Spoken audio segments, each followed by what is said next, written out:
তোমাকে আমি ভালোবাসি এই কথা বলতে পারলে খুব ভালোবেসেছো, সেজন্য আজ দ্বিতীয় বিয়ে করছো তাই না? তোমার আচরণ আমাকে প্রতিটি মিনিট বুঝিয়ে দিচ্ছে কতটা ভালোবেসেছো আমায়। বাচ্চা অনেকের হয় না, মনে আছে আমার খালাতো বোন নাজমার কথা? ওর বিয়ের 5 বছর হচ্ছে, বাচ্চা হচ্ছে না, তাই বলে ওর জামাই আর একটা বিয়ে করেনি। ওরা চিকিৎসা চালিয়ে যাচ্ছে, শুনেছি একটা বাচ্চা দত্তক নিয়েছে, খুব সুখী আছে। কাজলের কথার কোনো উত্তর রোহানের কাছে নেই। বেশি ভেবো না, আমার উত্তর লাগবে না। আর হ্যাঁ, আমাকে সাফাই দেওয়ার প্রয়োজন নেই। তুমি তোমার হবু বউয়ের সাথে কথা বলতেই পারো, দুদিন পর বিয়ে করবে। এখন থেকে মনের কথা আদান প্রদান না করলে কখন করবে? এখনই দুজন দুজনকে বোঝাপড়ার সময়। তাছাড়া যখন বউয়ের সাথে একান্ত সময় কাটাবে তখন কি আমার পারমিশন দিবে? এভাবে কেন বলছো? সত্যি আমি কল দিইনি। তুমি কি সারাক্ষণ রাগ দেখিয়ে কথা বলবে আমার সাথে? নরমালি বলছি, মোটেও রাগ করছি না। কার সাথে রাগ করবো বলো? তুমি কি আদৌ আমার কাছে আছো? আমার রোহান অনেক আগে মরে গেছে আমার কাছে। যে আমার সামনে আছে সে মেহেকের হবু বর। কাজল মুখে কাপড় দিয়ে কান্না করতে করতে বের হয়ে গেল। কাজল বেলকনিতে গিয়ে ভাবছে, না, আমাকে নিজের ইমোশন গুলো কন্ট্রোল করতে হবে। ভালোবেসেছি, পাপ করিনি। সবসময় মেয়েরা কেন অবহেলিত হবে? অনেক ছোট করেছে নিজেকে। আর না, যে যেভাবে সুখে থাকতে চায় তাকে সেভাবে থাকতে দেওয়া দরকার। আর এখানে একটি মেয়ে চাপা কষ্ট দেখিয়ে আমাদের গল্পের প্রথম পার্ট শেষ হলো। সম্মানিত ভিউয়ার্স, এই গল্পে মেয়েটিকে টিকে থাকতে পারবে শ্বশুর বাড়িতে, নাকি অন্য কিছু অপেক্ষা করছে? সবটা জানতে কমেন্ট করুন দ্বিতীয় পর্বের জন্য। গল্পটির ভাবনায় ও পরিচালনায় হাসিম রাজু, চিত্রগ্রহণ শিহাব ও শাকিল, প্রযোজনায় মঞ্জুর মোর্শেদ মিউজিক ক্লাস।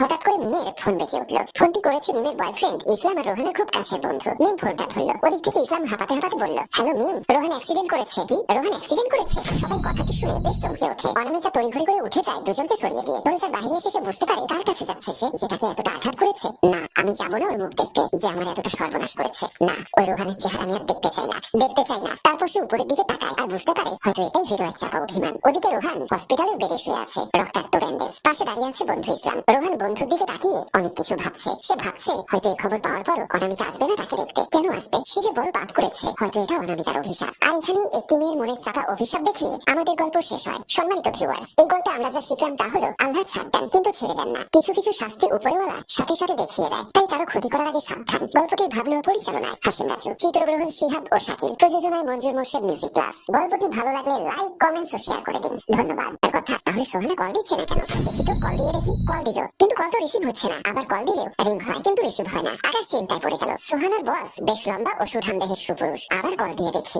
বলি কল দেয়, কল রিসিভ হয়। সে হেসে ওঠে, হ্যালো, তুমি কথা বলছো না কেন? ওদিকে সোহানার উপর থেকে উঠে বস নেমে ফ্রেশ হতে যায়। টানা 3 ঘন্টা পর সোহানার ফোন কানে। বেশ দুর্বল ও অসহায়ের মতো পড়ে আছে সে। কোন রকম ভেবে বলল, হ্যালো, কি গো, কি হলো? এতক্ষণে ফোন করলে না? আমি চিন্তা করছি তো নাকি? আর তুমি হাঁপাচ্ছ কেন? কি হয়েছে? শোরের বাচ্চা বস 4 লাখ টাকা সবগুলো খুচরো ছিড়িয়েছে। তারপর সোহানা চোখ বন্ধ করে। ওদিকে প্রেমিক আকাশ সব কথা শুনে হতবাক হয়ে যায়। নিজেকে নিজে গালিগালাজ করছে, কেন যে লোভ করতে গেলাম। ওদিকে সোহানা পড়ে আছে খাটে। বসের চালটা হয়তো ধরতে পারেনি বেচারি। আর এখানে লোভা চাতুরতার এক মারাত্মক রকমের গল্প দেখিয়ে আমাদের গল্প শেষ হয়। পরিশেষে আমরা কি বুঝলাম? বিনিয়োগ বাজার ঝুঁকির উপর নির্ভর করে। বিনিয়োগের আগে অনুগ্রহ করে অফার ডকুমেন্টগুলো সাবধানে পড়ুন, কারণ কথা আছে লোভে বা পাপে মৃত্যু। গল্পটির ভাবনা ও পরিচালনায় হাসিম রাজু, চিত্রগ্রহণ শিহাব ও শাকিল, প্রযোজনায় মঞ্জুর মোর্শেদ মিউজিক ক্লাস। গল্পটি ভালো লাগলে লাইক, কমেন্ট ও শেয়ার করে দিন। ধন্যবাদ।